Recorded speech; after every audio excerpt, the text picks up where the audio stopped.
Many of my listeners will actually know you because they will have heard you or seen you interacting with the extraordinary Jordan Peterson and a group of others, including Os Guinness and Dennis Prager, talking through the importance in this day and age of the Torah, the early books of the Old Testament, in setting up what might be called the ideas of covenantal governance. That must have been a very interesting time, a group of you gathered together. And as I say, many of our listeners will have heard those or seen them, or both. It was a great privilege to be involved, John, just as it's a great privilege to be with you today. And these sort of long-form content is just a wonderful way to take a deep text, take a difficult problem, and to chew it over at great length. And in the case of the Exodus discussions, I think we went for not far off 40 hours, which were edited down, of course. I mean, I remember on the second day we were still on chapter 3. There are 40 chapters in Exodus, and I said to Jordan, look, God put the Israelites into the desert for 40 years. You're going to have us in this studio for 40 days.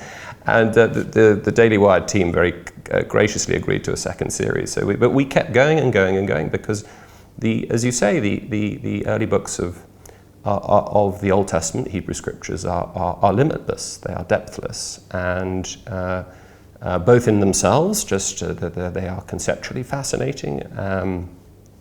They are fascinating to the secular mind, as we discovered, because many of the viewpoints around that table took a sort of secular perspective, but also in their applicability to the modern age. As you say, there's questions of covenant over contract. This is an increasingly big question in. So contract's a narrow thing. Yeah. It's narrowly defined and it's designed to make certain that you can get out of it, to put it in the negative, pretty easily if you want to. Whereas a covenantal arrangement entered into between peoples, individuals or vast numbers of people and so forth, it's all about cooperation. It's all about seeking the best for everyone. Yes. It's all about an attitude of mind that says we'll all pitch in.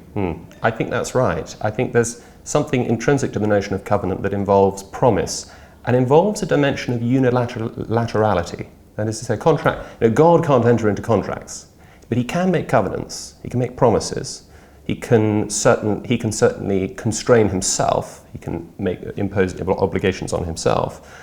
But there aren't any sort of contractual provisions you can enter with God for God to remain God. So there's a notion of promise. There's a notion of permanence, I think, to covenant, where there aren't sort of escape clauses in covenants.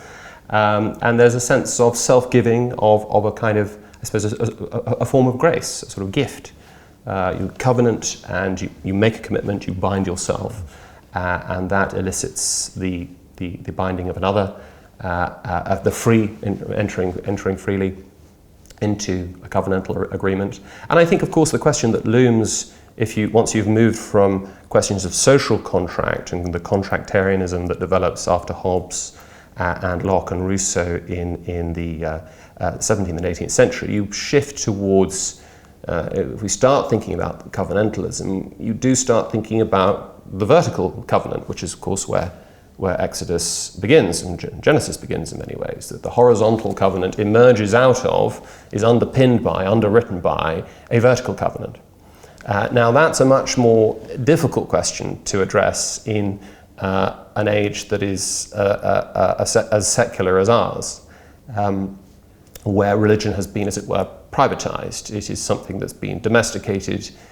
Religion is something to be conducted only between consenting adults behind closed doors. If you must. If you absolutely must, and we'd rather you wouldn't, we'd rather you didn't. Yeah. This is the great Rawlsian system. John Rawls's theory of justice, 1971. He says, in order to achieve a maximally just society, we must bracket our, quote, comprehensive metaphysical commitments. And by that, of course, he includes contentious religious commitments, but in fact, far broader metaphysical commitments too. Metaphysical commitments that aren't obviously religious, but that are plainly philosophical, about freedom, about human nature, who we are as human beings, about our consciousness, about rationality, and so on. Those are plainly comprehensive metaphysical commitments that reasonable people can disagree about, and yet we're supposed to bracket those and then work out how to be a just society. Questions of justice itself, questions of equality, these are contentious questions that we're debating all the time